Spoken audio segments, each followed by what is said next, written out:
Queridos amigos, unas breves palabras para presentar a nuestro orador y también para presentar la situación en que hacemos este acto, que puede ser de la mayor trascendencia, tomar conciencia del momento. El licenciado Daniel Casillas Martín tiene una vasta trayectoria. Está jubilado pero muy activo, como nosotros, de una vida fundamentalmente académica y también profesional, con un profesionista, como dicen los mexicanos. Es director de firmas consultoras, Creatum y Custos Ars, licenciado en Derecho por la Universidad Autónoma de Guadalajara, abogado litigante, 35 años, maestría de Derecho Corporativo Internacional de la misma universidad, programa certificado de Derecho en Estados Unidos de Norteamérica, el Board, como dice, que habilita en las mejores universidades del extranjero a ejercer en Estados Unidos. Especialidad en Derecho de Propiedad Intelectual e Industrial, diplomado de Propiedad Intelectual y Biodiversidad, diplomado en Filosofía por la UAG y en Derecho Empresarial, Asociación Nacional de Abogados de Empresa, miembro de la Asociación Mexicana de Juristas Católicos, Capítulo México, de la Unión Internacional de Juristas Católicos del Estado Vaticano, miembro asociado al Colegio de Jurisconsultos de Jalisco, apoderado y asesor jurídico de diversas asociaciones civiles y sociedades anónimas, colaborador académico en posgrados, Instituto Educativo del Noreste, Universidad Panamericana, Universidad Autónoma de Guadalajara. Algunos hechos importantes para nuestra cultura. Maestro catador por la Academia Nacional de Catadores de Tequila, Vino y Mezcal. Fíjense. Y escritor de 3 libros que no se publican por culpa mía, que debo hacer el prólogo, y todavía no está. Uno son los temas de la conferencia de hoy y mañana. Los dogmas marianos vistos en la tilma de Guadalupe y los órdenes angélicos en el mismo lugar, que sería el tema de mañana. El libro se llama Reina de la Luz y de los Ángeles, Santa María de Guadalupe. Y otro libro sobre publicidad comparativa en México. Es cofundador de México Guadalupano, una activísima organización que estaba poniendo bajo el estandarte de la Virgen, que es la verdadera imagen de México y que trasciende México, una gran reacción cristiana, ¿no? Ponente de conferencias, todos los temas nuestros, defensa de la vida, iniciativa popular, el artículo 4 constitucional del Estado de Jalisco, México, protegiendo la vida desde la concepción, las batallas jurídicas también, que están de moda entre nosotros desde los padres apologetas. Ahora me refiero al momento. Esta es la personalidad de nuestro conferencista. El momento lo voy a sintetizar en pocas palabras. Está en crisis el mundialismo, como corresponde a la Torre de Babel. Nadie lo derrotó. Se derrota por su inconsistencia interna. Llegamos al momento de la confusión de las lenguas. Ese resquebrajamiento de la globalización, casi cuando llegaban a poner los últimos ladrillos, se produce por varios hechos. El primero, el ascenso de Trump al poder, que sería como un detonante. El agotamiento del propio sistema después de 300 años, no cuento desde la Revolución Francesa, sino desde la inglesa, que se consumó con la verdadera revolución, la gloriosa revolución, como dicen, el regicidio, y sobre eso montaron este sistema de 3 poderes aparentes, la división de poderes, el poder no se divide, ¿no? Se pueden dividir las funciones del poder, como en la América hispánica, que estaba la audiencia, el cabildo y el gobernador, pero no se divide el poder. Eso hace que el verdadero poder era primero una burguesía, que era el poder económico, y detrás de la burguesía, en el agravamiento final, directamente el poder financiero, aún contra la burguesía. En esos términos se produce la quiebra del sistema en Norteamérica. Entonces, 3 poderes, bipartidismo en el legislativo, el divorcio como institución y el derecho reducido al acuerdo, al mero covenant protestante, que es el pacto de Rousseau, no el derecho a institución, ¿no? Ni al orden natural, pura componenda que debe quebrarse luego. Y finalmente todo eso manejado por el poder económico, y ojalá fuera el poder económico, la plutocracia sería una buena Cartago. Detrás de eso el poder financiero estéril y ficticio, porque ya no es moneda real, sino monedas así fiduciarias, como le dice. La abstracción asesinando al ente concreto, al hombre concreto. Eso quebró. Y de esa quiebra se están surgiendo 7 grandes civilizaciones. Algunas han conseguido tener comando estratégico y un estado continental, y otras no.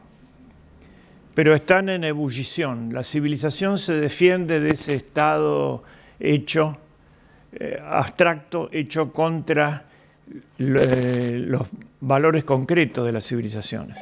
Dentro de las que están consolidadas están la China, que ha salido de los 100 años de humillación, tiene su liderazgo claro, su estado continental y está en expansión. La India, que no es poco, también, con gravísimos problemas, pero también consideran que pasó ese ciclo de oro, plata, ¿no? Hierro y bronce y hierro, y están en una nueva era de oro, esperan a Kalki, una especie de mesías hindú. Los chinos esperan en la versión budista, hay por lo menos 3 causas profundas, pero en la versión budista esperan a Maitreya. Está Rusia, que después de una larga devastación se levanta, digamos, y tiene su zar, y consiguió frenar la descomposición. Y posiblemente hubiera llegado a la conversión predicha en Fátima. Ahí vemos cómo interviene la Virgen en el proceso. Si hubiera habido una orilla del otro lado a la que llegar, pero Occidente estaba en la apostasía, más declarada. Igual es un fenómeno en marcha continental, con su estado reconstruido y con su poderío reconstruido. Por el otro lado está en la mayor caos y con esterilidad de jefes, de organismos, de proyectos, todo el Occidente. Y dramáticamente hay otras 3 civilizaciones, podemos decir, que están tratando de resolver la unidad de su Estado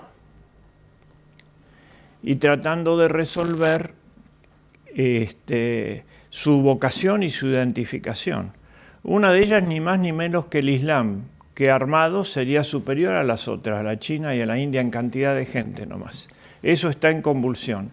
La hispanidad está recuperando su conciencia y el África también hay elementos que seguir con bastante atención, lo que está ocurriendo.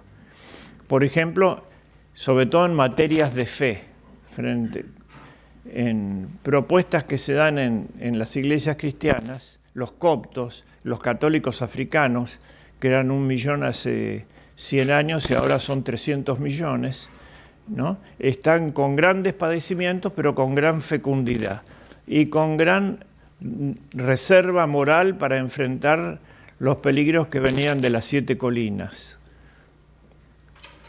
como el rechazo de la cultura woke, por ejemplo. Llegamos a las tierras nuestras hispánicas. Aquí lo notable es lo guadalupano. En la conquista, la verdadera conquista, la hizo la Virgen. Basta ver los mapas de las advocaciones marianas, desde Alaska hasta la Tierra del Fuego, ¿no? Son cerca de 250. Había un libro de Sargent, La Conquistadora. Fue la Virgen María la gran conquistadora de América. Dentro de esas advocaciones, que también nos indican los reinos particulares, está la Virgen de Guadalupe como una referencia principal. Y ella nos resuelve nuestros problemas si sabemos leer bien su mensaje, que está escrito en esa tilma. Llega en un momento muy grave y la hispanidad no es como los otros estados continentales. No fue pensado sobre el estiramiento del Imperio Romano como una organización sistémica y monolítica que domina la tierra, porque ya Carlos V sabía que eso no podía funcionar y que era necesario una coordinación de reinos, no organizar un gran imperio. Fue la pelea con su canciller Gattinara. Gattinara quería la monarquía de Dante, eso quería, que era una restauración del Imperio Romano cristiano, y hubiera sido una gran cosa, pero no alcanzaba eso. Cuando se dice que a cada reino corresponde un consejo distinto y no un consejo imperial que maneje el mundo, no un Council of Foreign Relations, sino uno por entidad real, por cultura real, y se crea el Consejo de Castilla, el de Aragón, el de Indias. Esto pasó a haber un salto cualitativo que no es la mera restauración del Imperio Romano, cristianizado como algo monolítico. ¿Cómo se llama entonces eso? Es un mundo, no un imperio, la hispanidad. Es el nuevo mundo. Así lo llama Caturelli, que escribe uno de los libros clásicos de la hispanidad, que se llama justamente El Nuevo Mundo. Ese nuevo mundo estaba pensado, soñado por Carlos V, comenzado a ejecutar en México con Hernán Cortés, que es el que mejor entendió la parte práctica de la idea imperial de Carlos V, y llevado a su culminación por Felipe II. Tenía 5 grandes monarquías, y que son los 4 virreinatos meramente españoles y no hispánicos, ¿no? Los de Castilla. El arquetípico era México, el Nueva España, y tenía también Brasil, que era una corona de Felipe II. Esos 5. Pero el secreto está en el 6º, porque habían pensado en la solución para toda América como nuevo mundo. El 6º era uno hecho con los británicos. Y también la causa formal de nuestra Constitución es el sacramento de la unidad, que es la Eucaristía, y lo que lo figura, que es el matrimonio. Está destinado a figurar la Eucaristía. Y el orden sagrado a celebrarla. Ahora tuvimos la fiesta de Corpus hace poco. Pues bien, entonces tú, Austria Felix Nube, tú, Austria feliz por el matrimonio. En cambio, el sistema inglés se constituye sobre el divorcio. Pero en los planes de los reyes católicos estaba incorporar a la Inglaterra católica, ¿no? Con Catalina de Aragón, con María Tudor, esposa de Felipe II, era rey consorte de Inglaterra. Le arrebataron ese trono. Por lo tanto, la Virgen nos indica también cuál es el plan, que es convertirlos, ¿no? Y hacerlos salir del divorcio, que es su marca, a un matrimonio fecundo, ¿no? Que es el modelo de la organización, como lo es la familia. La familia refleja la familia divina, pero sirve de modelo a toda sociedad humana. Entonces, Guadalupe nos enseña ese camino para mí. Es muy necesario indagar en este momento, con dos grandes oportunidades y dos grandes dificultades que se da teniendo como referencia el origen de la crisis, que es los Estados Unidos, de nuestra crisis. El primero, podríamos decir que el odio tremendo del protestantismo contra el catolicismo fue lo que marcó el inicio de estos Estados Unidos, donde el destino manifiesto no era ir hacia Canadá, que eran sus hermanos culturales, sino el destino manifiesto era arrasar la hispanidad, era seguir la guerra de los piratas contra el mundo español, contra este nuevo mundo. Eso era el lugar correcto de la historia y ese era el eje de su avance. Eso es lo que querían. Eso dura hasta Kennedy, donde el enemigo, ahí ya la muerte de Kennedy tuvo una importancia muy grande, porque algunos, por el nacionalismo que sin duda tienen los norteamericanos, a veces ciertamente patriotero, etcétera, pero genuino en cuanto a su adhesión a él, era el presidente de los Estados Unidos y lo mataron por ser bueno. Eso empezó a romper ese esquema anterior de católicos, de protestantes contra los católicos. Y la última etapa de eso es cuando ya parte de Norteamérica, siguiendo esa verdad parcial, se enfrenta ahora a la gran amenaza que no era el catolicismo, la gran amenaza era la cultura woke.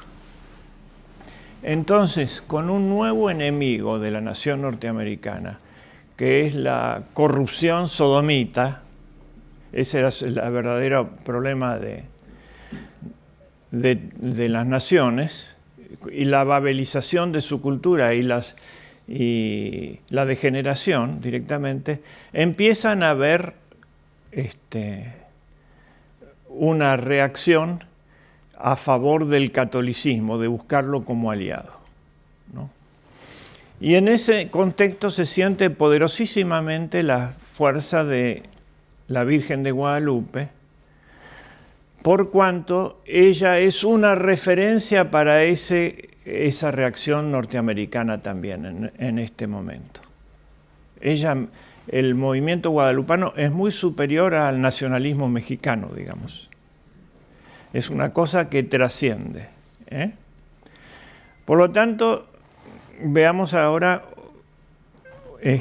una oportunidad más y una dificultad más que tenemos al mismo tiempo. La Virgen de Guadalupe es una imagen no hecha por mano de hombre, lo mismo que la Santa Sábana.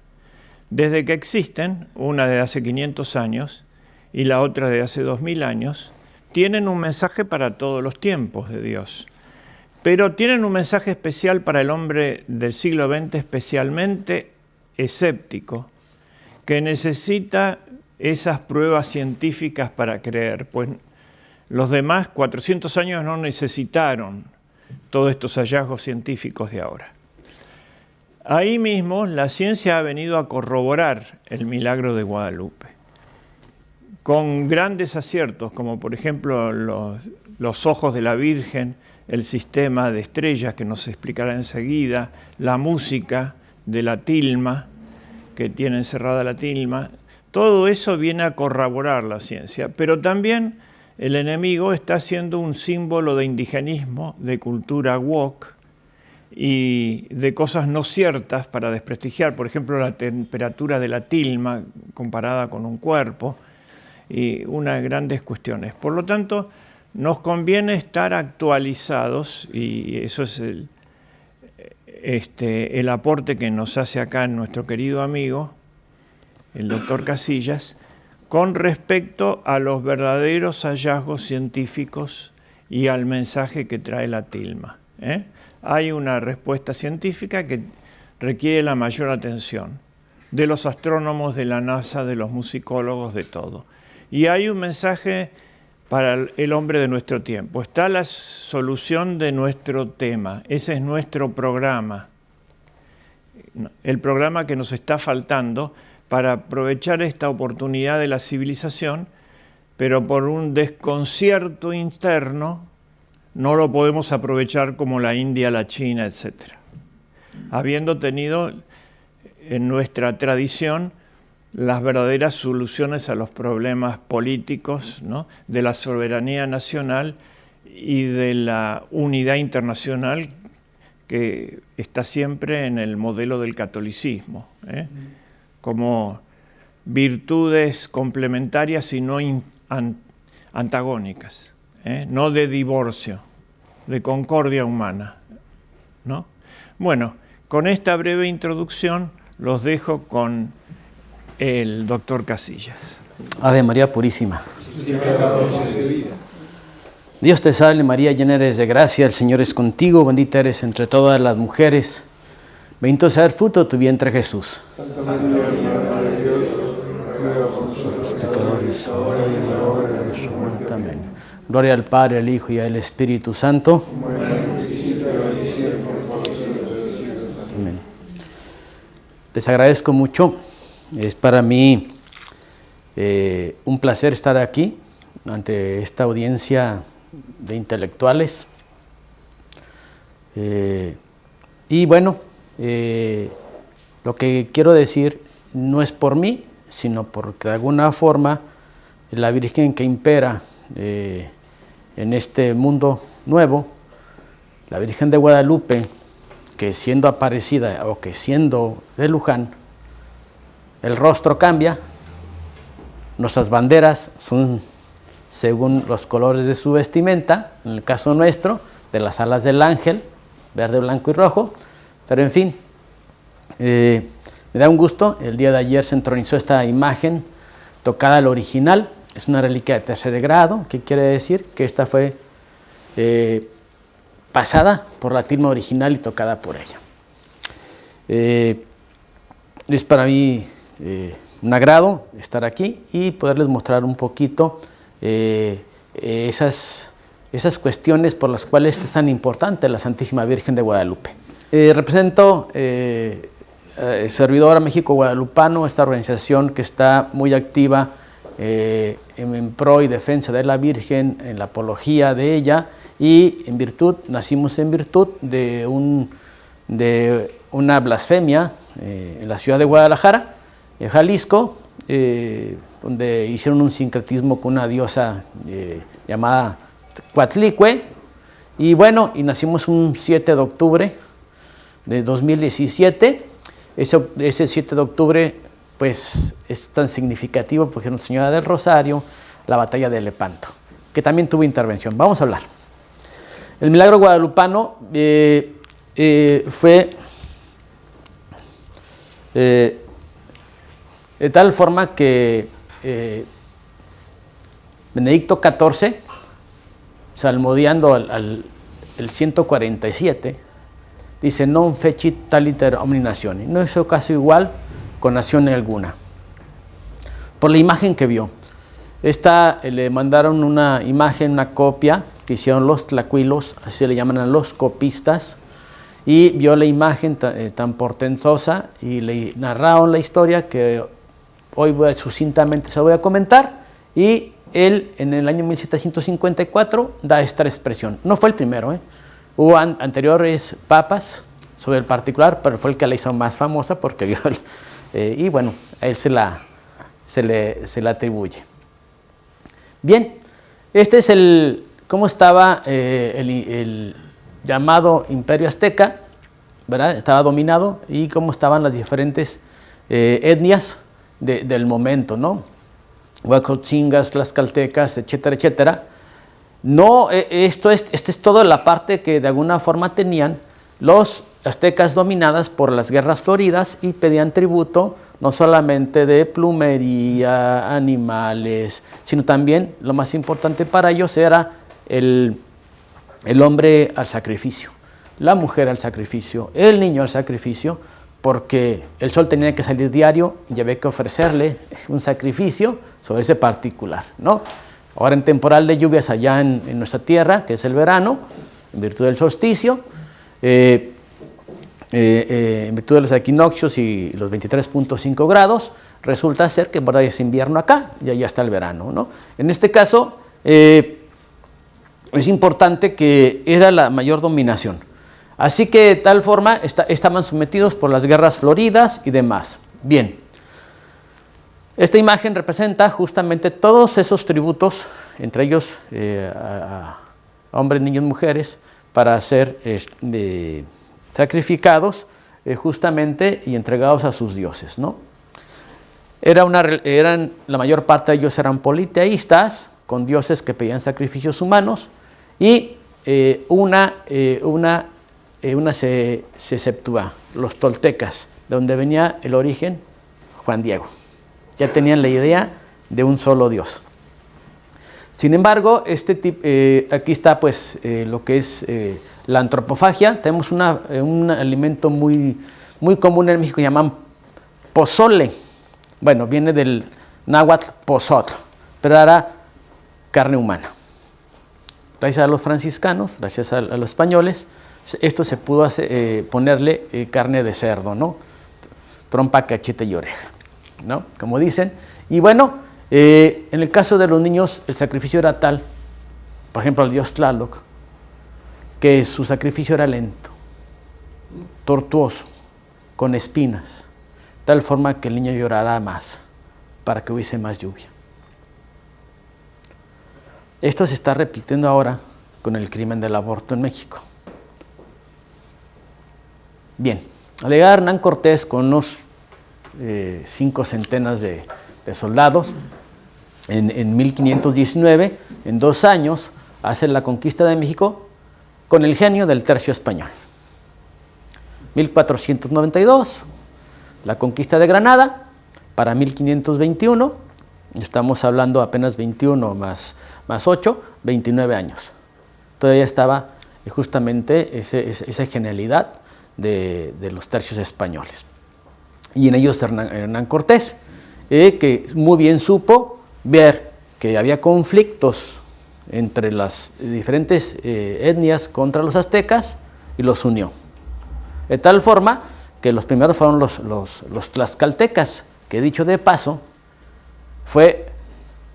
no fue ningún virreinato, sino fue un reino reconocido justamente por Carlos V, porque fueron muchos los que ayudaron a la conquista de México. Fueron tratados como la realeza en la España de entonces. Entonces, para 1500, justamente 23, llegan los primeros evangelizadores, Juan de Tecto, el gran educador, nada menos que Fray Pedro de Gante, que con signos y demás fue evangelizando. Ellos ya hacían lo propio. Para 1524 llegan los 12 franciscanos, las 12 antorchas. Y quiere decirles quién eran las 12 antorchas. No eran cualquiera frailecitos, eran teólogos. Eran entre bachilleres, que es un grado de la teología, también eran justamente políglotas, porque sabían el latín, el griego, el castellano, el vasco, el euskera con don Fray Juan de Zumárraga, pero aparte eran doctos en materia participaban en el trivium y el quadrivium como maestros y demás. También en el caso de Fray Juan de Zumárraga era el inquisidor. Y venía, vamos a ver más adelante, con justamente con cédula real, donde lo nombraba defensor de los indios. Pero pues en el caso de, llegaron por ahí unos dominicos en 1526, pero para aquí en 1528 más quedaban 3. Para que vean, estos 12 hombres, ¿no? De estos 12 hombres, las 12 antorchas que dice Alfonso Trueba, se hablan cosas extraordinarias. Fray Martín de Valencia, que era el que venía a la cabeza de ellos, venían con el objeto de recibir la palma del martirio. Porque, bueno, dice, ellos querían ser evangelizadores en la India, en las Chinas, etc. Pero los envían para acá. Dijo, bueno, es una gran oportunidad de morir mártir. No se la concedió Fray Martín de Valencia. Ya en España ya tenía muchos atributos de poder ser él considerado ya casi santo. Era los 3 votos de pobreza, obediencia y castidad. Los manejaba, los trataba, él era extraordinario. Él nunca, aparte, bueno, en el caso de Fray Martín de Valencia, cuando él murió, se repartieron, lo entraron en un lugar, se lo quitaron, como Evita aquí, ¿no? que se la llevan y la quitan y todo eso. La visité ayer, su tumba, y bueno, en fin, a final de cuentas, pues eran muy pocos frailes. Aquí viene la evangelización imposible. Fíjense, el terreno, los que tienen de alguna forma, tienen formación militar, pues ¿a qué se enfrentaron? 135 de electos. Lo primero que tienes que conquistar de alguna forma es también la lengua para poder entender, comunicar. 20 millones de naturales en el mapa que les acabo de enviar. Y también en el caso, había un vasto territorio. Recordemos que la hispanidad pues era de las Altas Californias hasta Panamá. Entonces, en todo esto, ya para esas fechas también, Hernán Cortés también ya había partido para la Guatemala y demás, y se quedó por ahí otro que se llama Nuño de Guzmán, que quiso emular a Hernán Cortés, e hizo todo un gran problema que fue motivo inclusive para la leyenda negra. Las enfermedades, el sistema inmunológico de los españoles llevando la viruela y los indígenas que no tenían contacto con eso, inmediatamente pues tuvieron un gran conflicto, evidentemente porque sus sistemas inmunes fueron alterados, evidentemente, y hubo grandes muertes sobre el particular. Hubo un rechazo a la nueva religión. ¿Por qué? Porque esta nueva religión, la católica, evidentemente pues no la comprendían, no estaban acostumbrados durante siglos a su religión de sacrificios, a su religión de sus dioses. Luego entonces, evidentemente, seguía el conflicto. Después hubo violencia y abusos de militares. Algunos de ellos, en el caso de Nuño Beltrán, justamente viene más adelante, donde no solamente no quería que se bautizaran los naturales porque iban a ser hijos de Dios. Entonces los quería seguir tratando como de alguna forma con cierto esclavismo y tratados como animales. En el caso de Nuño Beltrán, no estamos hablando de los posteriores, los virreinatos posteriores, los virreyes y todo ello, sobre el particular. Y en el caso también fue violencia también hacia los mismos misioneros, vamos a ver algunas cositas de ellos, y evidentemente una oposición de los gobernantes contra los misioneros, ¿no? Por ello. Bien. Fray Juan de Zumárraga fue enviado justamente en 1528, fue el primer obispo, nombrado por el rey Carlos III, y se esperaba también que prontamente se le nombrase, después fue por Roma, y bueno, y fue primer obispo y arzobispo. Él fue enviado con cédula real como protector de los pobres, y eso fue, y aún como inquisidor. Y también en este caso, él hizo su papel, defendió a los indígenas, de tal forma que alguna vez, lo voy a narrar más adelante, él promovió entre los indígenas el asunto de los sacramentos. Bien, Esta disputa es muy interesante entre el niño Beltrán de Guzmán y el caso de Fray Juan de Zumárraga, que era vasco y demás, porque ya les narré, no quería que fuesen bautizados por niño Beltrán. Él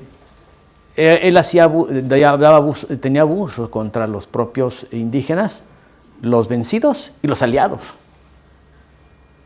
Los huejotzingas, los tlaxcaltecas, los totonacas, los totonacas eran justamente de donde provenía Juan Diego. De tal forma que en eso hubo mucho pleito. Fray Juan de Zumárraga se refirió justamente al niño Beltrán de Guzmán como, dice, un diablo infernal de codicia, porque quería emular a Hernán Cortés, no lo podía hacer. Hernán Cortés era de otra hechura, y bueno, al final de cuentas practicaba la tortura a los indígenas y demás. Y entonces, en este caso, evidentemente, la comunidad española también estaba afectada por él, y también resulta ser que estos abusos los denuncia públicamente Fray Juan de Zumárraga. De tal forma que el niño de Beltrán de Guzmán, la defensa de Fray Juan, lanzó justamente una orden, que nadie se acercara al obispo, sino pena de muerte. Para ello reaccionó Fray Juan de Zumárraga, que recibe un atentado de muerte, le lanzan le envían una lanza, él se alcanza a abrir su hábito y pasa por un costado.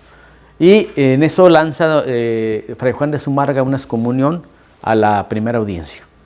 De tal forma que lanza el entredicho. Este entredicho es una especie de, en materia canónica, es una sentencia prácticamente que les reservada al obispo, que tiene la oportunidad de excomulgar. Y de tal forma que dice: sacerdotes de la Ciudad de México, desnuden los altares, nos vamos nos largamos de la Ciudad de México, que esta ciudad se quede sin Dios. De hecho, los franciscanos desnudan los altares y se van a otra ciudad, y mucha gente les pidió que se quedaran y todo demás. Entonces aquí se lanza algo interesantísimo. Como estaban tan mal las cosas, dice Fray Juan de Zumárraga: si Dios no provee con remedio de su mano, la tierra está a punto de perderse. Porque era difícil la evangelización, y peleándose con la primera audiencia, pues ¿cómo iban a evangelizar? Entonces, este fue el mismo llamado que creo que hizo Santiago Apóstol en la Cesarea Augusta con esos 8 convertidos. Si esto lo dijo Santiago Apóstol, entonces la Virgen se apiada de él y se aparece en un pilar, ¿no? Ojo, a un costado de un río, ¿no? En este caso, la Virgen de Guadalupe se va a aparecer al costado de una laguna. La Virgen de Lourdes en un arroyo manantial. Esto es interesante. En fin, ¿qué le esperaba en esta lucha? Justamente que estaban entre el terror y la esperanza esos indígenas, ¿no? La viruela, los 3 terremotos de 1530, devastadores, hubo el paso del cometa Halley, y esto es interesantísimo, hubo un eclipse de sol híbrido, ese donde el sol se come la luna, y luego se ve que se cubre todo el sol, la luna, y después vuelve a salir, ¿no? Este es un fenómeno que no se repite sino muchos años después, y entonces esto para los indígenas creaba un ambiente de terror y espanto, porque sus dioses, ¿qué está pasando?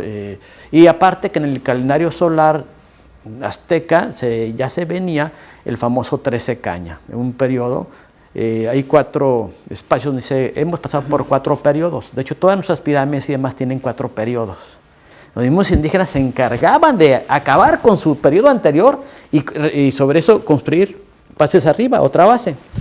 Esto se repite en la Ciudad de México, en Oaxaca y demás. Hemos pasado por 4 periodos. El periodo de fuego, el periodo de agua, el periodo de terremoto, el periodo de animales, ¿no? O sea, 4 periodos. Entonces venía un nuevo periodo para ellos desconocido.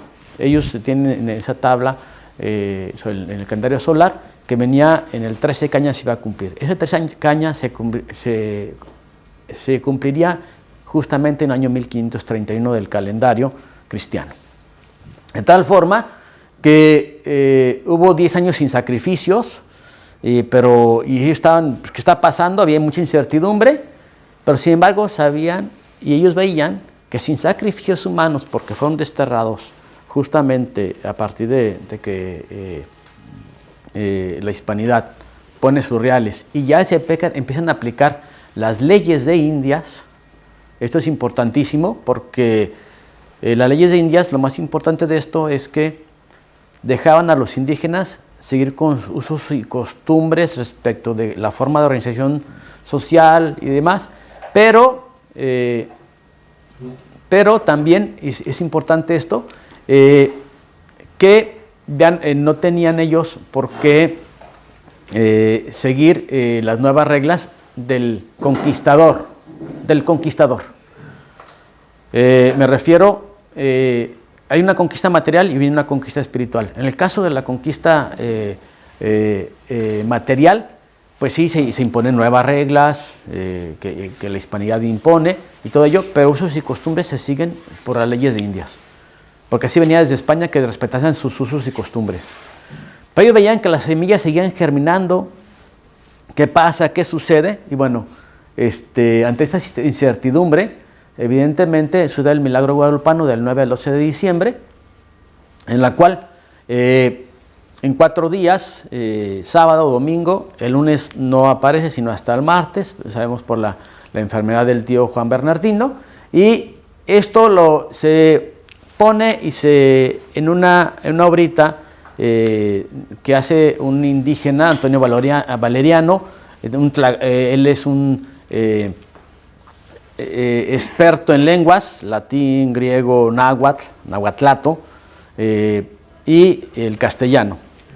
De él tenemos la mayor referencia y es el documento máximo de guadalupano del cual nos hemos basado sobre este particular. Bueno, en la primera aparición, ustedes saben, fue un sábado 9 de diciembre, entre 4 y 5 de la mañana, y es cuando dice una de las frases que nosotros conocemos: yo soy en verdad la perfecta siempre Virgen Santa María, que tengo el honor y la dicha de ser madre del verdaderísimo Dios por quien se vive. Esto es la presentación y después lo que pide. Mucho quiero, mucho deseo que aquí me levanten un templo para en él mostrar y dar todo mi amor, compasión, auxilio y defensa. Sigue en la primera aparición: porque ahí en verdad escucharé su llanto, su tristeza, para remediar, para curar todas sus diferentes penas, sus miserias, sus dolores, y para realizar lo que pretende mi compasiva mirada misericordiosa. Y ten por seguro que mucho lo agradeceré y lo pagaré. Esto es muy importante. Entonces pues, le hace la petición, ve a ver al obispo y pídele esto y le dice el deseo, ¿no? Eso es la presentación, la petición.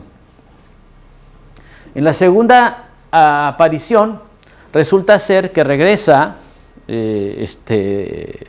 retorna porque el obispo, una vez que visitó al obispo, pues un poquito circunspecto, particular, un indígena recién convertido, ahora nos viene a decir esto, ciertas sospechas sobre el particular, y entonces él le dice: yo soy cola, soy parihuela, soy nada, manda a uno de tus principales para que le hagan caso. No me hizo caso el obispo, Entonces, después la Virgen María le contesta: ten por cierto que no son escasos mis servidores, pero es necesario que tú, es un imperativo categórico, personalmente vayas, ruegues que por tu intercesión se realice mi voluntad. Él pedía: yo no soy nadie, ¿no?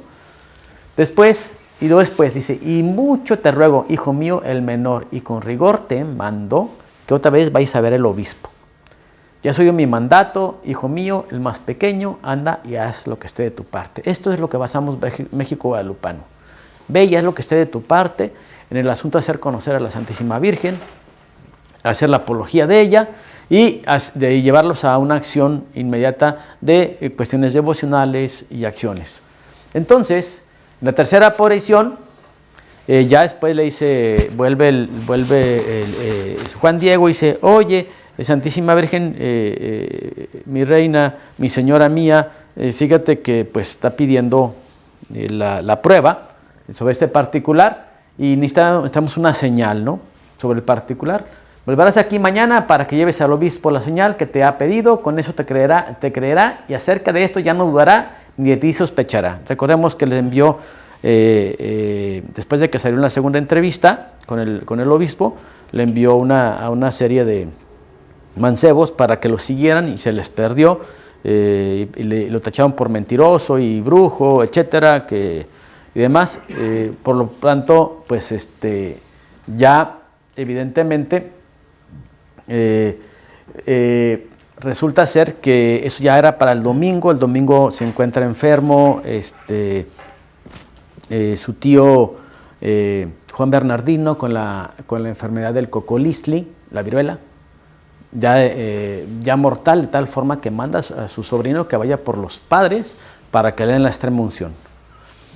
Y eso tardó, etcétera, y volviendo el martes, justamente a la Ciudad de México, fue donde quiso sacarle la vuelta a la Santísima Virgen. Y entonces la Virgen lo ataja por ese camino, lo ataja, y ya le dice la preocupación de su tío, que no había podido ir con ella, acudir con ella, por el mensaje. Entonces dice, no te preocupes, no se turbe tu corazón, no temas esa enfermedad, ni alguna enfermedad o angustia.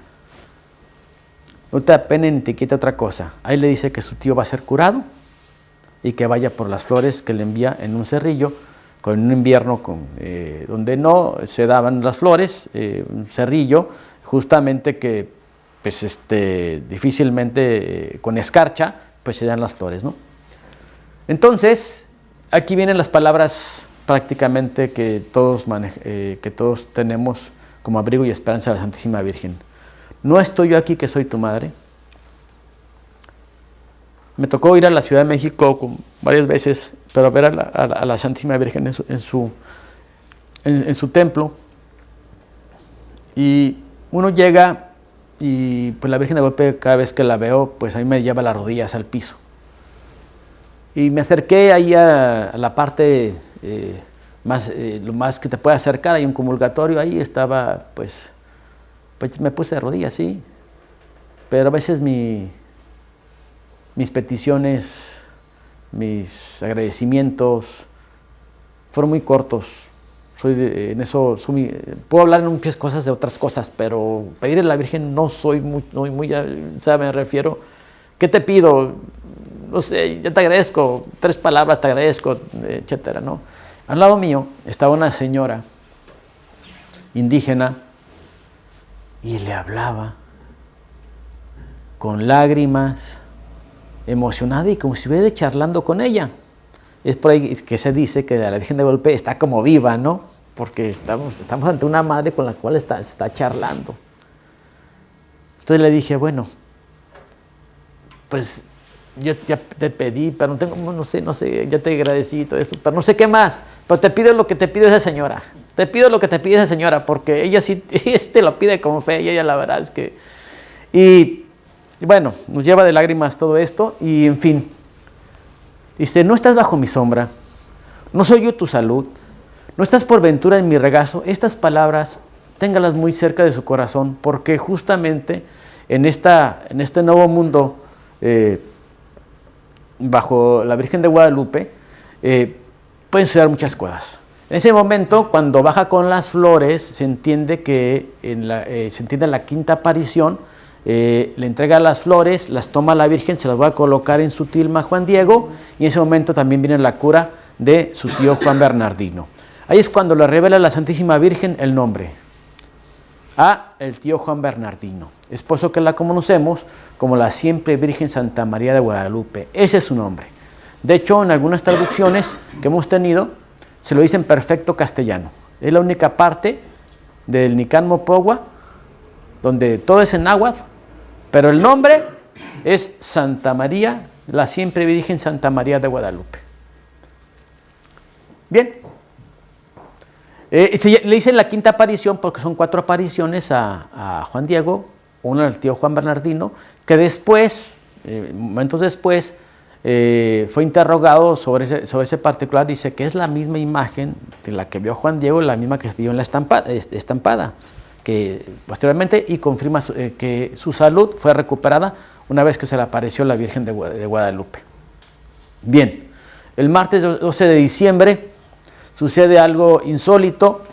Ya curiosamente la Virgen pues ya le mandó con las flores, y bueno, al abrir la tilma cayeron las rosas y el toscoayate, apareció la imagen de la Virgen de Guadalupe, ¿no?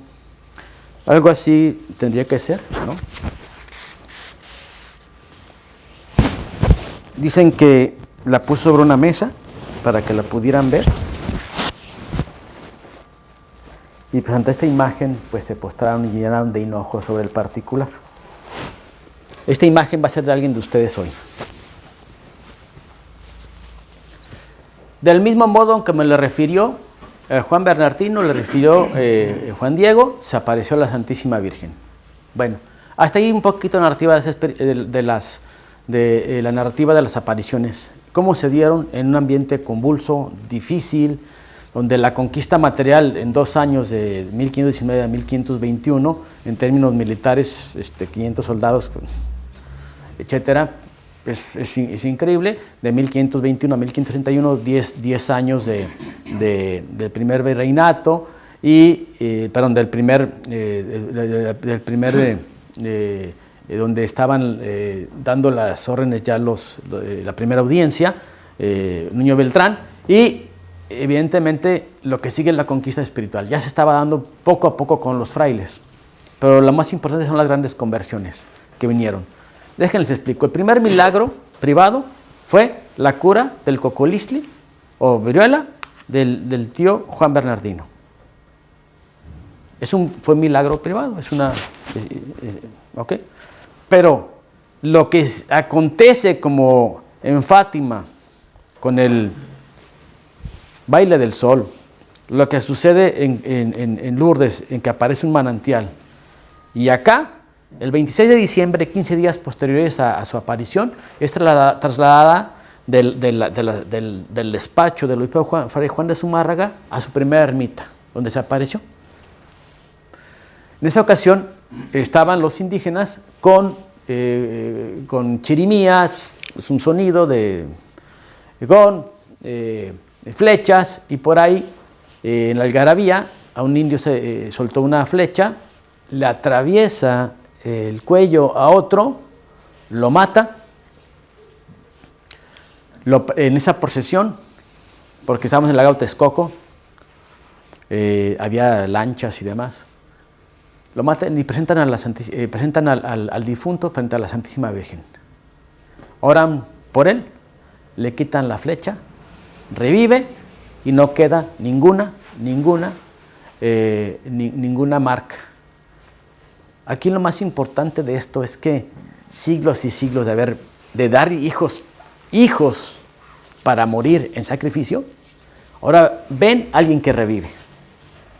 Esto es inusitado. Entonces esto se corre de rumor, ese rumor, se hace un rumor, se empieza a comentar de escuela en escuela, de tianguis en tianguis, mercado en mercado, en lugares naturales de reunión, etcétera, de que había pasado este gran acontecimiento narrado en el Nicán Moctepana, después por Fernando Alba de Iztizóchil en el Nicán Moctepana. Esto es importantísimo porque esto es un hecho, también es un mural que está en la Ciudad de México, en la Basílica, y bueno, después eso pasó a los indígenas, pero también a los españoles les pasó algo importante. Un hijo de un acaudalado español, con otro amigo, iban a caballo, visitaron a la Virgen y de pronto el caballo se les desbocó. El caballo siguió desbocado, de tal forma que este muchacho implora a la Santísima Virgen de Guadalupe. El caballo se para, se pone de rodillas, la dificultad que tienen estos animales para ponerse de rodillas, sí lo pueden hacer, y ven, esta imagen proyecta justamente ese momento, ¿no? Este milagro también se le atribuye a la Santísima Virgen porque fue invocada. Pero en fin, vienen, y de ahí vienen una serie de milagros continuos hasta la fecha que la gente pone con llamados exvotos. Esos exvotos justamente son todos los milagros que les hizo por la cura de tal, porque ayudó a alguien en una enfermedad, etc. Siguen dándose. Recordemos que la Basílica de Guadalupe recibe al año cerca de 20 millones de feligreses de todo el mundo.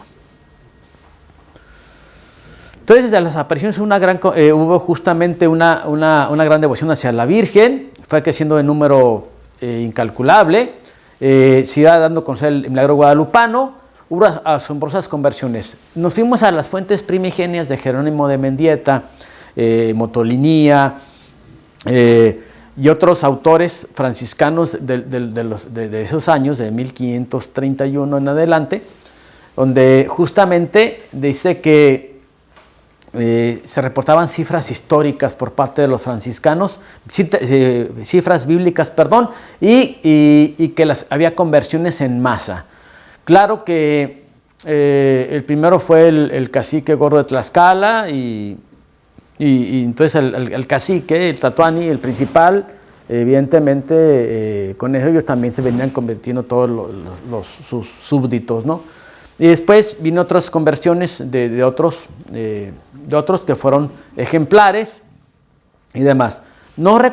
También recordando aquel momento cuando en Tlaxcala, justamente cuando salió a Hernán Cortés a recibir a aquellos 12 frailes, Fray Martín de Valencia, fue cuando los indígenas vieron cómo se hincaba el gran conquistador, ¿no?, frente a ese fraile con un hábito raído, ¿no?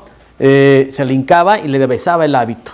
Entonces ellos aprendieron, que eso también todavía tenemos en México, de besarle la mano a los sacerdotes. Entonces dice que se bautizaban tantos en miles en un día. Fray Jerónimo Mendieta decía que de 200 en 200, 300 en 300, y se iban multiplicando. En Xochimilco 2 sacerdotes bautizaron un solo día más de 15,000, y bueno, y a todos se les daba óleo crisma, 15,000 en un solo día. Esto es interesantísimo. Miles de indígenas venían de lugares que los misioneros no habían pisado todavía, ¿verdad?, ni mucho predicado. Y eran tantos los bautizos que no podían ya alzar el brazo derecho y tenían que hacerlo con el brazo izquierdo para bautizar. Esto es interesantísimo. Esto no estamos inventando, esto viene fuentes directas. Esto vuelve a ser increíble, ¿no? Bautizaban de entre 4,000 a 5,000 adultos y niños por día. Jerónimo Mendieta. Los bautizados llevaban a sus hijos, a sus esposas, y el marido a la mujer al marido, todos a bautizarse. Los indios se quedaban en los monasterios aprendiendo la doctrina, y al tiempo que los bautizaban, muchos recibían aquel sacramento con lágrimas. Como dice Rafael Breide, hace 25 años en un foro, o sea, ¿qué era mejor? ¿Ofrecerle flores que ofrecerle hijos en sacrificio? Dice, ¿quién podía atreverse a decir que estos venían sin fe? Pues de tan lejanas tierras venían con tanto trabajo sin que nadie les obligara o compeliera a buscar el sacramento del bautizo. Y sigue la narrativa. Dice, a los indígenas no les importaban las distancias, los temporales, el cansancio, el hambre, esperaban pacientemente el bautizo. Eso dice Jerónimo de Mendieta. Motolinía viene del náhuatl, el pobre. Por si era un franciscano, tan pobre, que este era paupérrimamente pobre. Y Motolinía dice el más pobre. Este fraile llevaba la cuenta de miles y miles de indios que habían bautizado, y llegó a la conclusión que en 1536, 5 años después de la aparición de la Virgen de Guadalupe, eran cerca de 5 millones. Esto Jerónimo Mendieta también lo confirma. Después, Fray Juan de dice también Fray Toribio de Benavente que Fray Juan de Perpiñán y Francisco de Valencia bautizaron cada uno después de 1531 a más de 100,000 indígenas y en 1536 ya llevaban 600,000. Total, de 1531 a 1540, 9 años, 9 millones de indígenas se habían convertido. Esta es la más grande explicación o respuesta a 1517 de la Europa destrozada por el luteranismo o protestantismo, ¿no? Esta es la respuesta que da la Virgen, esta es la respuesta que da la hispanidad, esta es la respuesta que nos espera, ¿no? Ahora, donde menos se bautizan, menos hijos se tiene y todo ello, en los tiempos actuales, bueno, esta es la gran oportunidad que tenemos. Bueno, pero no solamente el bautizo, sino también la confesión. Recordemos que algunas prácticas indígenas, anteriormente eran la poligamia, eran beodos, y en algunos casos, en algunas áreas de Veracruz, eran sodomizados. Entonces viene la confesión y donde 1,000 o 2,000 indios seguían a religiosos para confesarse, ¿no? Iban de monasterio en monasterio recorriendo distancias de hasta 80 leguas. Una legua equivale a 5,572 metros.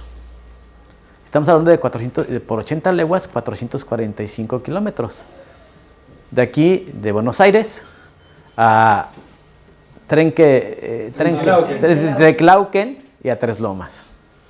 Pero aquí está planito, ¿no? Allá tenemos la Sierra Madre Oriental. Tenemos la zona volcánica, subir, bajar, etcétera, diferentes ecosistemas, ¿no? Y diferentes, bueno. Dice, otros de edad avanzada con sus báculos y hasta recorrían de 15 a 20 leguas. Calcúlele. El sacramento del matrimonio se dio también. Los primeros matrimonios fueron en 1526. Recordemos que Juan Diego, en el caso de Juan Diego, él se casó cristianamente, adoptó el nombre, eso es importante. Él se llamaba Cuatlatotzin.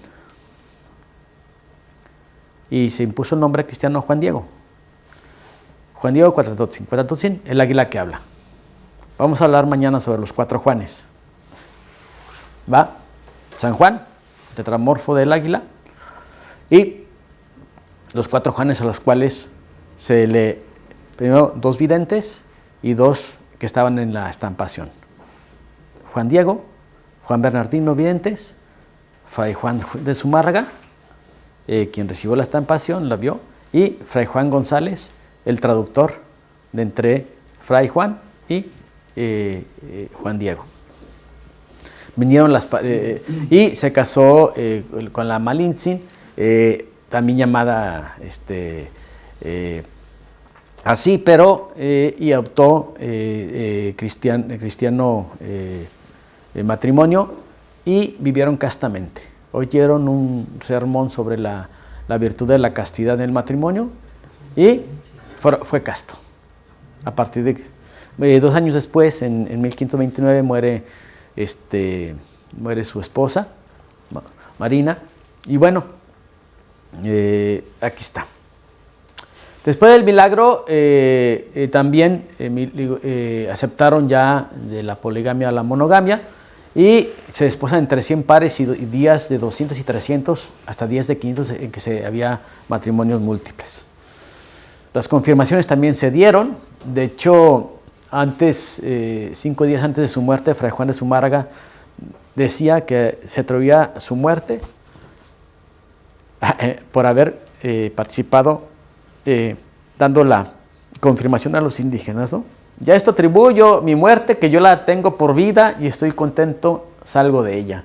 Fray Juan de Zumárraga, que murió en 1548, el mismo año que murió Juan Diego. 17 años estuvieron los dos con la Santísima Virgen de Guadalupe.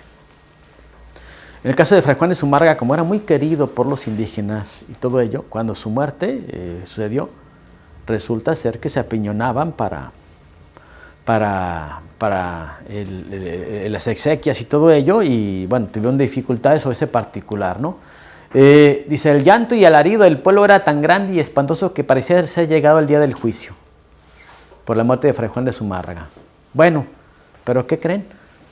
También tuvimos mártires del cristianismo entre indígenas,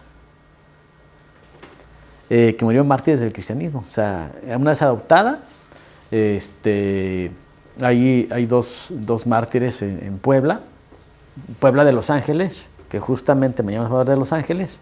Para Los Ángeles fue trazada la ciudad por Los Ángeles. Se llama así Puebla de Los Ángeles. En fin, hubo varios mártires. ¿Por qué? Porque algunos seguían con los sacrificios humanos y su politeísmo, de tal forma que pues murieron por Cristo. Por cierto, ayer me regalaron un libro de Carlos Alberto Saqueri, una extraña. Me fui a caminar por ahí y hablaba de la Virgen del Pilar, una santería. Puse a platicar y una niña estuvimos platicando y me regaló el libro de Carlos Alberto Saqueri, ¿no? Mártir, y mis respetos y admiración por él. Es su Anacleto aquí en la Argentina, ¿no? Mi Anacleto aquí en la Argentina, ¿no?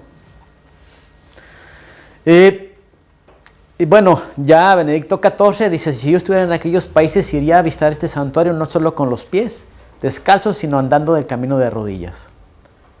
En fin. Vamos a hablar un poquito de lo que ya nos decía nada más que don Rafael, la prodigiosa imagen de la Virgen de Guadalupe para los escépticos. En fin. En mentiras, miren, cada vez que se acerca algún año de que tenemos que festejar a la Virgen, que el 400 aniversario, que el 450 aniversario, que hace 20 años que fue la canonización de Juan Diego, siempre vienen los ataques contra la Santísima Virgen. Entre ellos estos, que venía de Extremadura, España, que lo trajeron los españoles, que era una pintura, que su nombre es Telecuatrasuple, la que aplasta las serpientes, etcétera, y demás, otras cosas, un invento de los frailes, que no existen documentos, jajaja, y que la pintó un indio Marcos. Vámonos por partes, dijera un famoso, una novela que se llama Yaguir Estipador, ¿no? Entonces dice, Virgen de Guadalupe, miren, esto ya es un hecho, concreto. La Virgen de Guadalupe que ustedes tienen a su izquierda es la Virgen de Extremadura, España, ¿no? Morena, con el niño en brazos, no es el niño de Atocha, ¿no? Que se les escapó, ¿no? A la Virgen de Atocha, ¿no? Tenemos un santuario allá en México que se llama el Santo Niño de Atocha. Se le escapó a la Virgen de Atocha. Acuérdense que era que iba con los mercedarios a asistir a los presos cristianos ante los moros, ¿no? Y bueno, no sé, parece que, pero no es el niño de Atocha. Ok, es morena y esta es regenteada por los jerónimos. Pero déjenme, voy para atrás. La dificultad de la evangelización de las conversiones todavía se vio, todavía más aún pesó, porque los dominicos querían instrucción formal antes de que tomaran el bautizo, como ahora, ¿no? Desde el primer año de, no sé, 3 años para que hagas tu primera comunión, ¿no? Y decían los franciscanos, no, crees en Dios, que la Virgencita, la cruz, sí creo y te bautizo, vámonos para arriba, vámonos. Algunos con Oli y Crisma, ¿se acuerdan? ¿Verdad? Pero los dominicos dicen, no, una instrucción formal. Pese a eso, de todas las conversiones, 9 millones, pesaba todavía la disputa entre los frailes, imagínense, ¿no? Bueno, ok. Estos son los jerónimos que tiene la Virgen. Está en una área muy reservada, poca devoción, no mucha gente, pero era de Extremadura. Recordemos que venía de Extremadura Hernán Cortés, ¿no? Y demás, ¿no? Pues la trajeron españoles. Bueno, y esta es la Virgen que se apareció en México. Nada que ver. Entonces, eso aparte. Recordemos, aparte los jerónimos después van y le piden a los franciscanos, ¡ey! Cambien esta ermita de la Virgen de Guadalupe a Chapultepec porque ya está más bonito y ya puede caer más dinero para que lo manden a España a nuestro monasterio. ¿No? Aún así, hubo esa disputa, ¿eh? Y bueno, en fin, eso es un hecho que no. El Nican Mopahua, ya les dije que viene en perfecto castellano, cómo se llama la Santísima Virgen. Este lo escribió Antonio Valeriano, egresado del colegio de Tlatelolco, lo llevaban el Trivium y el Quadrivium y demás. Bien, hay muchos documentos históricos sobre el particular, porque niegan las apariciones, porque hubo un silencio en el siglo XVI. A ver, con ese trabajalalal que tenían los frailes, ¿ustedes creen que todavía tenían chance de ponerse a escribir? Esta es la narrativa. Si apenas podían, mano izquierda, mano derecha, ahora con la mano izquierda, 15,000 bautizados en un solo día, y todavía que se pongan a escribir porque los frailes franciscanos no escribieron, está pasando, ¿no? No, hay muchos documentos. Hubo unas informaciones jurídicas de 1666 en ocasión, fíjense bien, cómo dándole al violín, queriendo darle al violín, le dieron al violón. Que es una frase de por allá. Dice, buscando una cosa, lograron otra. Bueno, hubo las informaciones jurídicas de testigos y protomédicos de 1666 en ocasión porque ya estaba tan arraigada la fe en la Virgen de Guadalupe, pues que estaban pidiendo un oficio propio, ¿no? Entonces dice Roma, bueno, díganos qué es la Virgen, sus milagros, su historia, qué es, ¿no? Entonces empezaron a traer testigos hasta de 102 años, 110 años, etcétera, que habían estado con Juan Diego, otros que habían escuchado y demás. Y después también otros protomédicos, así se le llaman, relativo a la imagen. Bueno, hubo mucho, y resulta ser que todo eso también indicaba que ya había imágenes de Juan Diego con un poquito ya con la orla, de que lo reconocían como un santo varón. O sea, ya lo reconocían como santo sin ser canonizado oficialmente. Bien.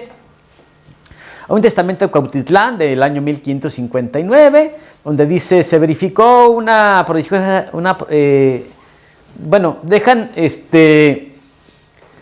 he vivido en esa ciudad de Cuautitlán y su barrio de San José Millán, donde se crió el mancebo don Juan Diego, existencia de Juan Diego, y se fue a casar después a la Santa Cruz del Alto, cerca de San Pedro, con la joven doña Malitzin, la que pronto murió, quedándose solo Juan Diego pocos días después. Mediante este joven se verificó una cosa prodigiosa allá en el Tepeyacac. Pues en él se descubrió y apareció la hermosa señora Nuestra Santa María, la que nos pertenece a nosotros, la de esta ciudad de Cuautitlán. Bueno, esta es Biblioteca Pública de Nueva York, ¿no? Se encuentra, y así, una serie de documentos. Este es muy importante, el Códice de Escalada de 1548, aquí, justamente firmado por Fray Bernardino de Sahagún. Aquí está Juan Diego, ¿sí? Y aquí está la imagen de la Virgen de Guadalupe. Este documento, tanto la paleografía, en el caso del documento, la UNAM, el Instituto de Física, concluyó que era un documento del siglo XVI. Pero ya tenemos el año aquí de todos modos, ¿de acuerdo? Esto es interesantísimo porque recordemos que en la batalla de Lepanto en 1571, el capitán Andrea Doria, una vez que obtuvo Felipe II una copia del original, lo mandó a Austria y de Austria pues al capitán Andrea Doria, quien la puso en la nave capitana, y toda la batalla de Lepanto, que novedad de tiempo y todo ello, pues no la voy a comentar, pero fue la Virgen de Guadalupe, de tal forma que tenemos una en Génova, actualmente hay un templo dedicado a la Virgen de Guadalupe. ¿Y la imagen cuál es? La de la nave capitana. Entonces, ¿original? No, es una copia, sí, pero nada más hay una original. ¿Se la quiere llevar? Entonces, esto es importante, en 1571, después hay una serie de documentos importantísimos, por ahí los comento, y este es importante, es un mapa de Uppsala, este es el lago de Texcoco. El lago de Texcoco tenía no solamente el agua de lluvia, como un vaso, sino también tenía lo que era riachuelos y abrevaderos, y agua salobre y agua buena. Entonces, resulta ser que hicieron un mapa del lago de Texcoco, y pues resulta ser que ya en ese mapa de Uppsala, 1531 para 1556, o sea, estamos hablando de ¿cuántos años? 25 años, ya se encontraba el templo del Tepeyac. Entonces, claro que entonces no es una invención ni que no se apareció, está ahí claro. Y así, en fin. Vámonos ahora un poquito, aquí tenemos a don Marcelo, que es pintor. Ayer no vino porque en la tarde lo acuso porque se fue a pintar. Pero me va a dar la razón. Recordamos, ya nos dijo don Rafael, es una imagen aqueropita, no hecha por mano humana. Y vamos a decirlo por qué, ¿verdad? El Santo Sudario, lo que es el velo de la Verónica y demás. Ahí por ahí los colombianos también se pelean que la Virgen de las Lajas es una imagen aqueropita.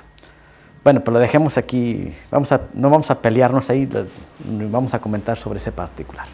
Bueno, primero ya los protomédicos de 1666 habían dicho que no era posible que se haya pintado esa imagen en un lienzo tan tosco de un agave llamado Itzot, y que no tenía preparación alguna, y también hablaba sobre los colores de la Virgen, porque tenía un color extraordinario que era verde azulado, y que era difícil de darse. Mañana vamos a hablar sobre un redescubrimiento sobre ese color. Bien, dice después en 1751, don Miguel Cabrera, el máximo exponente del barroco mexicano, hizo un estudio sobre ese particular, Maravilla de América se llama su libro, y indica que justamente que sin aparejo no es posible. Tiene que haberse preparado ese lienzo tosco, o sea, ya sea con yeso, emplaste, etcétera, y demás, para que pudiera correr el pincel. Por cierto, ahí están las tramas, no hay corrida de pincel. Segundo, no hay boceto. Aparte que tiene la proporción áurea. Bueno, en apariencia dice tiene 4 técnicas. Al óleo, en la cabeza y las manos, que debe ir sobre un lienzo o tabla, al temple, al temple tenemos que ir todos, al temple, técnica que mezcla pigmentos con huevo y agua destilada, y sobre superficies lisas y llanas, ¿no? Y así, el aguazo, acuarela, sobre papel o cartón, labrar al temple, es pigmento con agua y grasa, ¿no? Es para papel grueso y madera. Bueno, todas requieren una preparación especial. En apariencia tiene esas 4 técnicas la Virgen. Digo, para 1531, si 1521 fue la conquista, en 10 años, que pintores se fueron de España para indicar, primero, la hermosura de esta imagen, que tiene justamente una proporción áurea de 7 cabezas y media, lo que tiene el hombre, el rectángulo perfecto y demás. Eso pues difícilmente alguien podía, un tlacuilo, un dibujante, un pintor, un copista, pudo haber hecho. Bien. Siguiente. Hay una maravillosa duración de la imagen por cerca de ya 500 años. El 2031, es por eso que también venimos acá, porque esto de México Guadalupano está creciendo en Venezuela. Curiosamente en Venezuela está creciendo con toda la impostura. Está creciendo en Nicaragua, en Cuba, España. Está creciendo, tenemos unas horas guadalupanas ahí que nosotros promovemos esa devoción. Al final tendrán ahí ustedes esos documentos y demás. Bueno, ¿cómo es que dura esta palma? Que dura máximo 10, 15, 20 años, sobre todo en un lugar que es salitroso, húmedo y salitroso, y que se pudiera conservar. De tal forma que es inexplicable que después de 20 años haya durado, ¿no? Pero en fin, aparte estuvo 116 años a la intemperie, ¿no? Donde se ven, inclusive ahí ven una muestra de vela, de cera, esta parte, ¿de acuerdo? Pero aparte le ponían rosarios, le ponían medallas, etcétera, para tocarla, como esta Virgen que fue tocada al original, ¿no? La imagen a prueba de todo. En la parte superior derecha cayó un ácido nítrico. En 1785 estaban limpiando el marco de plata y esta mancha, en vez de deshacer y acabar con el istle de agave, de la tilma, la manchó solamente y con el tiempo se ha ido desapareciendo, se está autorreparando. Dios obra maravillas.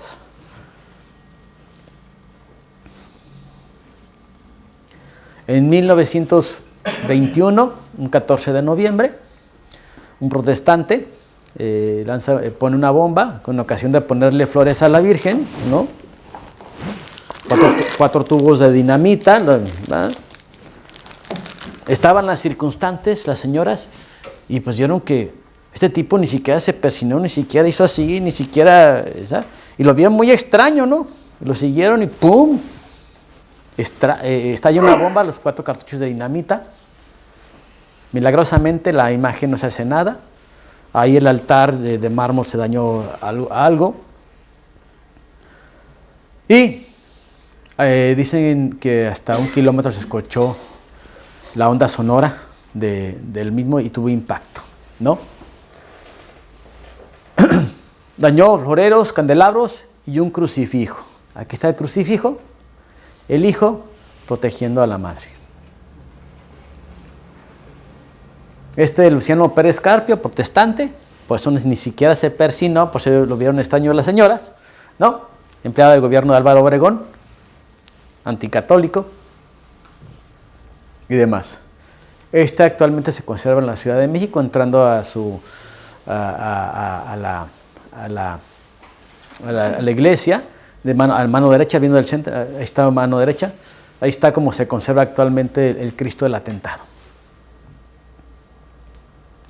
Pasamos al misterio de los ojos muy rápidamente, es de cultura popular ya esto, gracias a Dios, ¿verdad?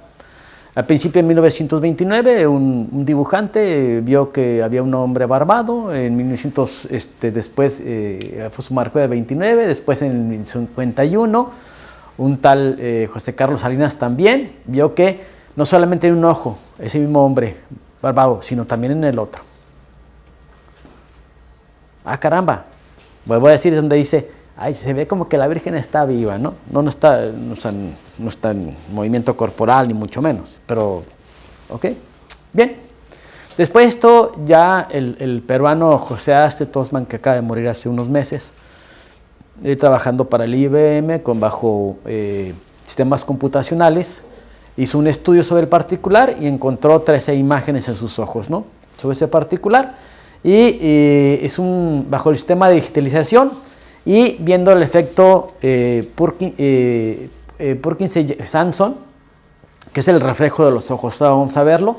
Entonces se ven imágenes de una familia, Fray Juan de Zumarga, Fray Juan González, una negrita sobre ese particular. Pero esto es importante porque se ve en los dos ojos. Lo mismo que se ve en un ojo, se ve en el otro ojo. Esto es increíble, ¿no? O sea, entonces, pues, ¿sigue siendo querapita? Claro que sigue siendo querapita, ¿no? Ahí se ven un poquito más las familias, ¿no? Este es el párpado, este es el ojo, ¿no? Ahí están las imágenes. Un indígena que observa a un anciano, un hombre joven, Juan Diego, una mujer de raza negra, un hombre barbado. Bueno, están los dos, Fray Juan Zumarga, Fray Juan González, etcétera, ¿no?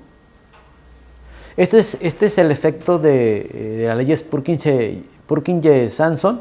Es aquí, bueno, esta imagen, está el fotógrafo tomando la foto de la niña y está el fotógrafo en ambos ojos.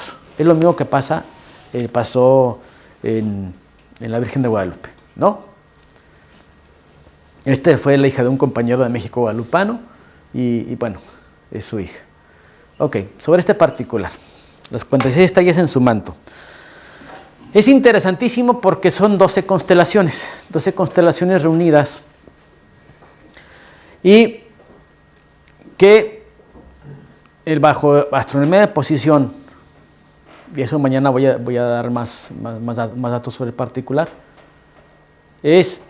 para que estén, los que son militares y demás, saben que el asunto de los meridianos paralelos, el asunto de las estrellas y las constelaciones, solamente indicaban ese día del 12 de diciembre de 1531, 6:45 de la mañana. Confirmado por varios científicos. Confirmado. De ahí viene el estudio científico de don Fernando Ojeda Llanes, un contador inicialmente, después matemático y ahora geógrafo, donde justamente él al analizar la proporción áurea se dio cuenta que había perfección, y siguiendo a Pitágoras, donde hay perfección hay música, y bueno, al final de cuentas trazó 23 líneas del centro hacia arriba, 23 líneas hacia abajo, y entre las estrellas y las puntas de las flores, 9 flores que tiene la Santísima Virgen, sacó un pentagrama con cierta música. Entonces, la música es bellísima. Ahorita no tengo contacto al internet, pero se los puedo poner, pero basta que ustedes la consulten, música de la Virgen de Guadalupe en cualquier medio, y bueno, es bellísima, es bellísima. Entonces, se tuvo armonía perfecta con esto, y bueno, esto es importante. También, bajo esta misma posición, también hay otro estudio científico de este mismo Fernando Ojeda Llanes, donde están, según las puntas de las flores, los principales cerros alrededor de lo que es el Anáhuac, del Valle del Anáhuac. Entonces, es interesantísimo porque todavía se siguen descubriendo más y más cosas sobre la Virgen de Guadalupe. Algunos también, siguiendo con eso, han llegado hasta el extremo de cómo está, así como la línea de la espada de San Miguel, de los templos de San Miguel, que todos ustedes conocen. También han hecho algunos estudios sobre ese particular, sobre todo en el caso del reinado del Nuevo Mundo por la Guadalupana. Entonces, han hecho eso y bueno, poniendo en el mapamundo que ahí tenemos. Ok. Por lo tanto, no porque lo diga su servidor, sino porque científicos notables, médicos, pintores y demás han concluido con lo siguiente: sencillamente sobrenatural y milagrosa. Es hasta aquí esta parte de lo de este foro guadalupano, con una especie de introducción para el día de mañana, pero es importante ver la importancia de esa conquista espiritual, ¿no?, que todavía sigue dándose, se sigue dando, ¿no? El día le decía a don Rafael Breide, curiosamente coincidimos por algunas cuestiones de trabajo editorial, y después coincidimos en un mismo vuelo que nos trajo de México a Buenos Aires, llamándose el avión Guadalupe. Entonces dices, caramba, hay ciertas diosidencias sobre este particular, dices, claro. Si bien es cierto, esto es una narrativa entre científica e histórica, lo más importante es en el Bella es lo que esté de tu parte, que yo mucho te lo premiaré. Esta charla no tiene la intención solamente de informarlos o formarlos, sino llevarlos también a la acción. ¿Qué quiere decir? Como decía don Rafael Breide, el factor abuelo o abuela en la Rusia preservó el catolicismo, ¿no?, la cristiandad, ¿no? Entonces ustedes, por las ciudades que veo aquí, pues también el factor abuelo, el factor abuela, tiene que de alguna forma llevarse a buen término, con que ustedes nos ayuden a transmitir esta narrativa totalmente apegada a la cuestión histórica, científica y demás, y todo en cuanto a la manifestación de Dios con su Santísima Madre. Es que los combinamos, los invitamos a que lleven el mensaje guadalupano a cualquier parte que puedan ustedes estar, que la concedan a la Virgen de Guadalupe, porque ya me di cuenta que pues es la misma es con diferentes ropajes, ¿no? Morenita en Aparecida y aquí un poquito más blanquita, pues según la propia, pues la Virgen de la Caridad en Cuba también es morenita, pues según la gente que hay ahí. Entonces, pero es la misma, ¿no? Diferentes ropajes. Y es mi Inmaculada. Pero mañana vamos a ver que también es Asunta, que también es la Siempre Virgen, y que también fue la Tetocos, la Madre de Dios, según la narrativa del Nicalmo Pogua. Y también mañana, pues, voy a conjuntar un poquito las charlas, porque pues también viene la narrativa interesante sobre unos redescubrimientos sobre las 46 estrellas, no solamente el asunto de las constelaciones, y unas diosidencias ahí tremendas que pues no lo hemos sacado todavía al público, pero ustedes serán quienes pudieran recibirlas de mejor manera. Es esto. Tenemos allá afuera una serie de libros que trajimos de México, lo que todo mexicano, podemos decir lo que todo lo que toda la hispanidad debe conocer sobre la Virgen de Guadalupe, una narrativa muy pequeña. Tenemos inclusive unos libros de dibujos para los niños para que se enseñen, y tenemos también el Nican Mopogua, que es la narrativa, el documento fuente del aparicionismo de la Virgen de Guadalupe. Y también tenemos ahí lo que es un pequeño folletito apologético respecto a la defensa de la Virgen de Guadalupe. También hay una serie de libros muy interesantes que aquí tenemos a la entrada, no es comercial, pero sí, no sabían si tenerlos. Estoy abierto a las preguntas, señora mía y señores. No, la Virgen.